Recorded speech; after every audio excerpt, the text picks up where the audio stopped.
All right students, अब हम बात कॉन्सेप्ट समझेंगे organisation and function of autonomic nervous system को। तो देखिए इस कुछ स्लाइड्स में जो आपको मैंने कंटेंट यहाँ पे दे रखा है, आप जरूरी नहीं कि वो कंटेंट एग्जामिनेशन में लिखें। आपको एग्जामिनेशन में क्या कंटेंट लिखना है वो इस स्लाइड में है, क्योंकि यहाँ पे एडिशनल चीज़ें मैंने ऐड कर रखी ताकि आपकी एक अच्छी अंडरस्टैंडिंग बन सके। वो आप एग्जामिनेशन में ना भी लिखेंगे तो आपका काम चल जाएगा। बाकी आपको जो एक ओवरऑल अपना कंसेप्ट क्रिएट करना है कि नर्वस सिस्टम में ऑटोनॉमिक नर्वस सिस्टम का ऑर्गेनाइजेशन जो होता है वो क्या होता है और उसके फंक्शंस क्या होते हैं, राइट। तो देखिए जैसे यहाँ पे दे रखा है सेंट्रल नर्वस सिस्टम में ब्रेन और स्पाइनल कॉर्ड हुआ और इसने overall integrative and control centre है ये आपका ओवरऑल बॉडी का। अब यहाँ से बेसिकली जो इन्फॉर्मेशन गई, इन्फॉर्मेशन ये जा रही है रेड कलर से, राइट, ये इन्फॉर्मेशन जा रही है। तो इन्फॉर्मेशन अब यहाँ पे है peripheral nervous system. Peripheral nervous system में आपके क्रेनियल नर्व्स, स्पाइनल नर्व्स और communication lines between the CNS and the rest of the body. मतलब सीएनएस का जो कम्युनिकेशन है वो बेसिकली और बॉडी का वो पेरीफेरल नर्वस सिस्टम के थ्रू होता है। पेरीफेरल नर्वस सिस्टम में आपके क्या होंगे, सेंसरी एफरेंट डिवीजन होगा और मोटर डिवीजन होगा। तो एफरेंट का मतलब हुआ कि वो न्यूरॉन्स जो रिसेप्टर से सिग्नल को towards the central nervous system ले जा रहे हैं, या आप कह लो toward the peripheral nervous system में जो अब चूंकि ये इसी का पार्ट है तो ये वहाँ पर ले जा रहे हैं। तो मीन्स सेंसरी डिवीजन जो है वो मैसेज को रिसेप्टर के थ्रू ला रहा है, न्यूरॉन सिग्नल को ला रहे हैं। और जबकि मोटर सिग्नल क्या है कि जो इनका रिस्पॉन्स है, जो सेंट्रल नर्वस सिस्टम को बॉडी मतलब उस स्टिमुलस के अगेंस्ट रिस्पॉन्स जो देना है वो मोटर न्यूरॉन लेके आ रहे हैं। और मोटर न्यूरॉन आपके कहाँ पर हैं, जैसे ऑटोनॉमिक नर्वस सिस्टम और सोमैटिक नर्वस सिस्टम। तो मोटर न्यूरॉन में जैसे एक आपका हो गया इनवॉलेंट्री जो विसरल कंट्रोल करेंगे, और सोमैटिक न्यूरॉन जो वॉलेंट्री स्केलेटल मसल की जिसमें हम बात करेंगे। ऑटोनॉमिक नर्वस सिस्टम भी अगेन दो कैटेगरी का है, सिंपैथेटिक एंड पैरासिम्पैथेटिक। ऑटोनॉमिक का ओवरऑल जो न्यूरोट्रांसमीटर है मेनली पैरासिम्पैथेटिक का वो है एसिटाइलकोलिन, जबकि सिंपैथेटिक का है एड्रेनलिन एंड नॉर एड्रेनलिन। अब तो यहाँ पे मीन्स ओवरऑल, अब देखिए ये एक जस्ट एक गाइडलाइन है ताकि आप एक अच्छी समझ पाए। आपको यहाँ पर जो अंडरस्टैंडिंग बनानी है वो ये है कि एफरेंट जो न्यूरॉन्स होंगे वो रिसेप्टर से सिग्नल को ले जाएंगे टुवर्ड्स द सीएनएस, और जो मोटर इफरेंट डिवीजन होगा वो सेंट्रल नर्वस सिस्टम से या ब्रेन और स्पाइनल कॉर्ड से मैसेज को ले जाएगा किधर की तरफ, मोटर नर्व फाइबर्स ले जाएगा, conduct impulse from the CNS to effector muscle या ग्लैंड्स की तरफ।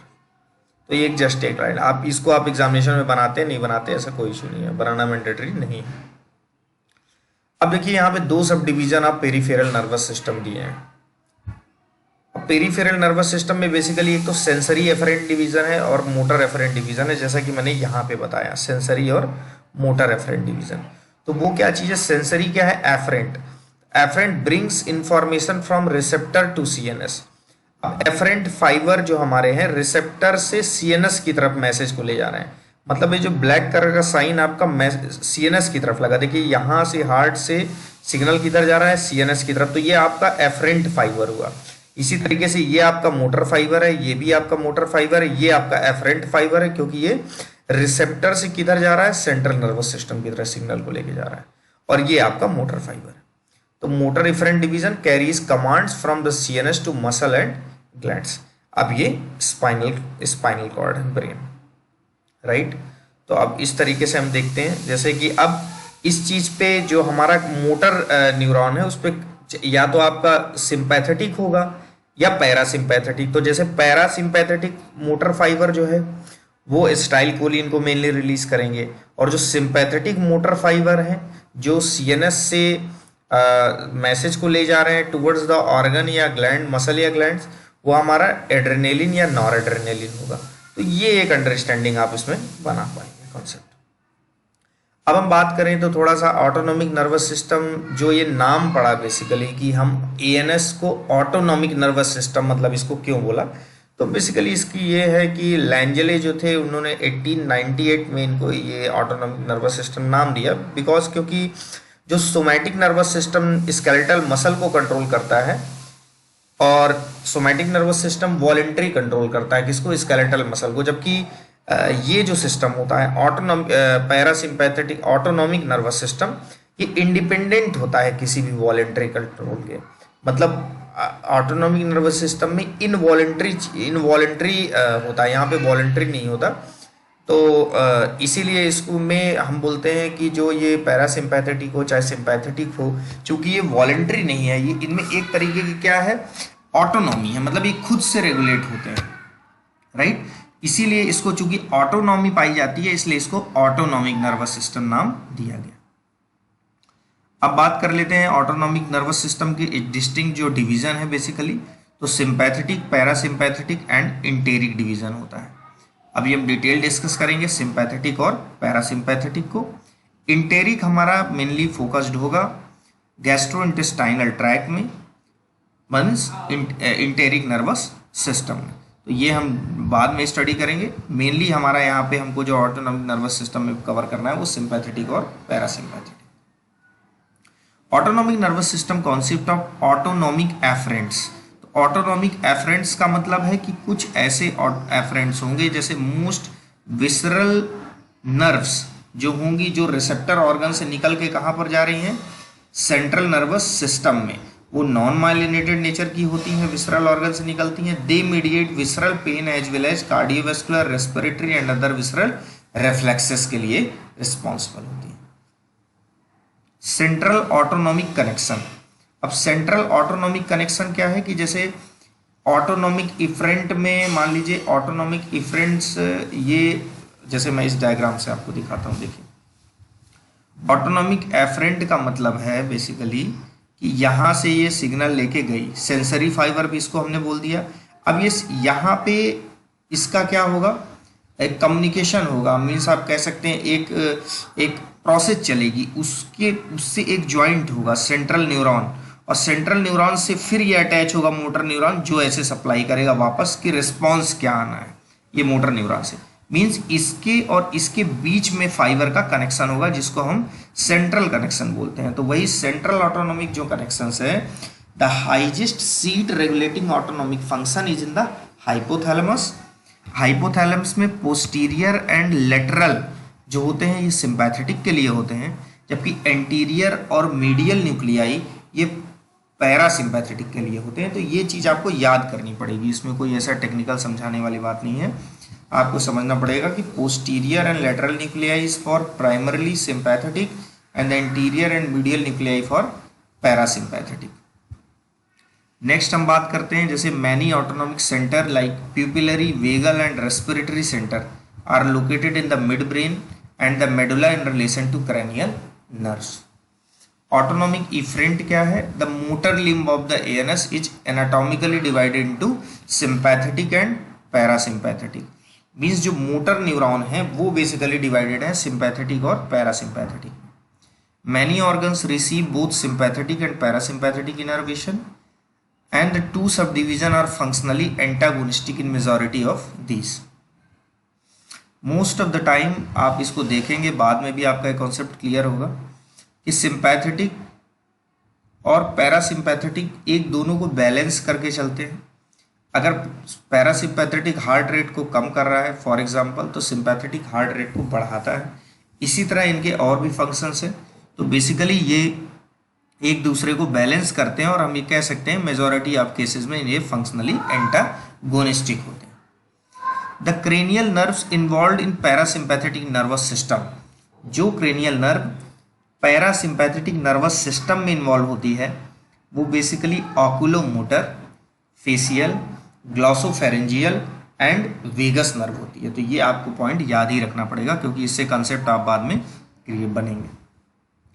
इसमें एक टर्म आएगा गैंग्लिया। तो गैंग्लिया बेसिकली क्या है, collection of neuronal cell bodies located in the peripheral nervous system.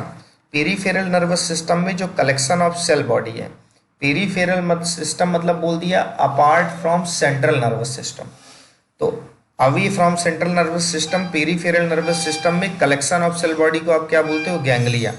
अब गैंग्लिया दो तरीके की है, सेंसरी न्यूरॉन की भी गैंग्लिया है और ऑटोनॉमिक गैंग्लिया, जो मोटर न्यूरॉन की गैंग्लिया हम बोलते हैं। तो बेसिकली सेंसरी गैंग्लिया जो है डॉर्सल रूट गैंग्लिया है स्पाइनल नर्व की, और जो हम या क्रेनियल नर्व्स की। ऑटोनॉमिक गैंग्लिया जैसे हम सिंपैथेटिक की अगर बात करें तो ये close to the spinal cord होती है। इसको नेक्स्ट स्लाइड में हम समझेंगे कि close to the spinal cord क्यों कह रहे हैं। और जैसे कि ये पैरासिम्पैथेटिक की जो गैंग्लिया होती है near on the visceral organ में होती है। अब देखिए जैसे efferent autonomic nervous system, efferent मतलब मोटर न्यूरॉन है। मोटर न्यूरॉन को दो में डिवाइड कर दिया गया, पैरासिम्पैथेटिक और सिम्पैथेटिक। पैरासिम्पैथेटिक में आप देख सकते हैं कि यहाँ पे जो first neuron that is originating ये स्पाइनल कॉर्ड के से हो रहा है। स्पाइनल कॉर्ड का स्पेसिफिक सेगमेंट है, वो हम देखते हैं अभी कौन सा सेगमेंट है। तो ये स्पाइनल कॉर्ड से पैरासिम्पैथेटिक फाइबर निकला और यहाँ पे ये गैंग्लिया है, and this ganglia nicotinic ganglia ये जो है एनएन रिसेप्टर, ये एनएन रिसेप्टर कहाँ पे होते हैं? ऑटोनॉमिक गैंग्लिया में, और जो कि ऑटोनॉमिक नर्वस सिस्टम का पार्ट है। तो ऑटोनॉमिक गैंग्लिया जो है, देखिए अगर पैरासिम्पैथेटिक में आप देख पा रहे हैं तो यहाँ पे जो गैंग्लिया के पहले वाला ये न्यूरॉन है, इसकी लेंथ ज़्यादा है इन कंपैरिजन टू किसके, कि गैंग्लिया के बाद वाला ये न्यूरॉन। तो गैंग्लिया के पहले वाला न्यूरॉन मतलब प्री गैंग्लियोनिक फाइबर, और गैंग्लिया के बाद वाला न्यूरॉन पोस्ट गैंग्लियोनिक फाइबर। तो गैंग्लिया क्या है? Collection of cell body. तो आप कह सकते हो in the parasympathetic nervous system the pre length of preganglionic fibre is higher than postganglionic fibre. Parasympathetic में प्री गैंग्लियोनिक न्यूरॉन क्या रिलीज कर रहा है? एसिटाइल कोलिन, जबकि पोस्ट गैंग्लियोनिक न्यूरॉन भी क्या कर रहा है? एसिटाइल कोलिन, और ये अपने मस्कैरेनिक रिसेप्टर के थ्रू अपना एक्शन देते हैं। अब सिंपैथेटिक की अगर बात करें तो यहाँ पे जस्ट अपोजिट है। यहाँ पे प्री गैंग्लियोनिक जो न्यूरॉन है ये शॉर्ट है लेंथ में, जबकि पोस्ट गैंग्लियोनिक न्यूरॉन की लेंथ ज़्यादा है। लेकिन सिमिलरिटी ये है कि whether it is parasympathetic preganglionic neuron और sympathetic preganglionic neuron, all are releasing acetylcholine in the ganglia, and from the ganglia in the sympathetic neuron, the post ganglionic fiber may release noradrenaline, may release acetylcholine, may release adrenaline, while in case of parasympathetic all the time it will be acetylcholine। तो इस difference को आपको समझना पड़ेगा। अब देखिए यहाँ पे आप कह सकते हो ये जो गैंग्लिया है पैरासिम्पैथेटिक की, ये near to the visceral organ है, मतलब ये रिसेप्टर से टच होगा डायरेक्ट ये ऑर्गन्स के, तो रिसेप्टर्स के नियर टू द रिसेप्टर है, इसीलिए यहाँ पे कहा गया था close to the spinal cord, क्योंकि सिंपैथेटिक में ये गैंग्लिया स्पाइनल कॉर्ड के क्या है? क्लोज है, जबकि यहाँ पे स्पाइनल कॉर्ड से दूर है और विसरल ऑर्गन के पास में है। Most blood vessels, spleen, sweat gland and hair follicles receive only sympathetic, while ciliary muscle, bronchial smooth muscle, gastric and pancreatic gland receive only parasympathetic innervation। तो ये आपको याद रखना पड़ेगा कि स्वेट ग्लैंड में बेसिकली आपका कौन सा इनर्वेशन होता है? केवल सिंपैथेटिक इनर्वेशन होता है। नेक्स्ट में हम बात करेंगे डिफरेंस को समझेंगे। तो देखिए ऑरिजिन अगर बात करें सिंपैथेटिक नर्वस सिस्टम के न्यूरॉन की, मोटर न्यूरॉन की, तो बेसिकली वो T1 से लेके L2 या L3 तक है, मतलब जो thoracic, cervical, thoracic, lumbar, sacral, coxal ये जो सेगमेंट होते हैं उसमें से स्पाइनल कॉर्ड के T1 से L2 और L3 डॉर्सो लुम्बर है, एक थोरैको लुम्बर भी आप इसको कह सकते हैं। पैरासिम्पैथेटिक में क्रेनियोसैक्रल है। क्रेनियोसैक्रल मतलब स्पाइनल कॉर्ड का सबसे ऊपर वाला पार्ट, जैसे देखिए यहाँ से समझ सकते हैं कि स्पाइनल कॉर्ड है, स्पाइनल कॉर्ड के सबसे ऊपर क्या होता है? सर्वाइकल, फिर थोरैसिक, फिर लुम्बर, फिर सैक्रल, फिर कॉक्सियल। तो थोरैसिक और लुम्बर, सर्वाइकल को ऊपर छोड़ दो, बीच का थोरैसिक और लुम्बर, इस पार्ट से मतलब बीच वाले पार्ट से आपका कौन निकल रहा है? ये बीच वाले पार्ट से सिंपैथेटिक। तो आप यहाँ पे इसको देखिए फिर से अगेन, ये देखिए, और ऊपर नीचे के मोस्ट पार्ट से क्रेनियोसैक्रल से पैरासिम्पैथेटिक न्यूरॉन्स नर्व्स निकल रहे हैं। तो उसको हम बोलते हैं बेसिकली कौन कौन से नर्व्स हैं, third, seventh, ninth and tenth. और ये क्या है, S2 in between S2 and S4, right. तो ये क्रेनियोसैक्रल है। क्रेनियो से आपका ये 4 हो गए और सैक्रल से आपका ये। तो क्रेनियोसैक्रल में कौन कौन सी नर्व्स थी इसको हम ऑलरेडी देख चुके हैं यहाँ पे। पैरासिम्पैथेटिक में हमारी oculomotor, facial, glossopharyngeal and vagus nerve. Distribution जो सिंपैथेटिक का होता है पूरे बॉडी में होता है, इसलिए इसको वाइड बोलते हैं, जबकि ये रिस्ट्रिक्टेड होता है जो कि हेड, नेक और ट्रंक में होता है। गैंग्लिया का आपका क्लियर हो चुका है कि सिंपैथेटिक में दूर होती है ऑर्गन सप्लाइड से, या आप ये कह सकते हैं near to the spinal cord, यहाँ बोल सकते हैं away from the spinal cord, या क्लोज टू द ऑर्गन, दोनों बात सेम। पोस्ट गैंग्लियनिक फाइबर, इसमें लेंथ ज़्यादा है जबकि इसमें लेंथ शॉर्ट है। प्री और पोस्ट गैंग्लियनिक फाइबर रेशियो, तो pre and postganglionic fibre ratio 1:20, इसमें 1:1। तो इसमें सिंपैथेटिक में 1:20 और 1:100 का मतलब क्या है, ठीक है। सिंपैथेटिक में 1:20 मतलब अगर ये प्री गैंग्लियनिक फाइबर इधर से आ रहा है, प्री गैंग्लियनिक फाइबर सिंगल, तो ये चूंकि कलेक्शन ऑफ सेल बॉडी है, यहाँ से मे भी है कि 20 न्यूरॉन्स निकले, 20 न्यूरोनल सेल बॉडीज हो यहाँ पे, या तो 100 न्यूरोनल सेल बॉडी हो। मतलब एक के साथ एक का कनेक्शन ऐसे नहीं चलेगा, इधर तो एक सिंगल आ रहा है 1:20 और 100 का रेशियो, जबकि यहाँ पे 1:1 या 1:2, मतलब एक के साथ या तो 2 पोस्ट गैंग्लियनिक होंगे न्यूरॉन या केवल एक होगा पैरासिम्पैथेटिक के केस में। जबकि सिंपैथेटिक में ये एक के साथ 20 हो सकता है और एक के साथ 100 भी। तो एंटेरिक प्लेक्सस में जबकि ये ज़्यादा होते हैं, तो ये एक्सेप्शन है। तो pre and postganglionic fibre ratio sympathetic का 1:20 या 1:100, ये भी आप समझ गए। न्यूरो इफेक्ट, अगर न्यूरो ट्रांसमीटर की बात करें यहाँ पे तो मेनली नॉरएड्रेनालिन है, जबकि माइनर में बात करें तो ATP, neuropeptide Y, dopamine and acetylcholine भी है। सिंपैथेटिक के केस में भी एसिटाइलकोलिन है, जैसा कि हम यहाँ पे सिंपैथेटिक में देख रहे हैं, यहाँ पूरा एसिटाइलकोलिन है, जैसे स्वेट ग्लैंड में होता है। अब हम बात करें लाइक माइनर में यहाँ पे वेसिकोएक्टिव इंटेस्टाइनल पेप्टाइड या nitric oxide VIPN। Stability of transmitter की बात करें तो नॉरएड्रेनालिन स्टेबल होता है, जबकि एसिटाइलकोलिन को रैपिडली कोलिन एस्ट्रेज एंजाइम जो होता है ब्रेक कर देता है। इसको भी हम बाद में भी समझेंगे तो ज़्यादा अंडरस्टैंडिंग बन पाएगी। अगर इंपॉर्टेंट फंक्शन की बात करें तो ये स्ट्रेस और इमरजेंसी के लिए ये सिस्टम पूरा होता है, जबकि ये assimilation of food and conservation of energy के लिए ये पैरासिम्पैथेटिक, इसको रेस्ट एंड डाइजेस्ट सिस्टम भी बोलते हैं। तो ये आप इन दोनों को, इसको और इसको क्लब करके पढ़ेंगे तो आपको आसानी से समझ जाएगा।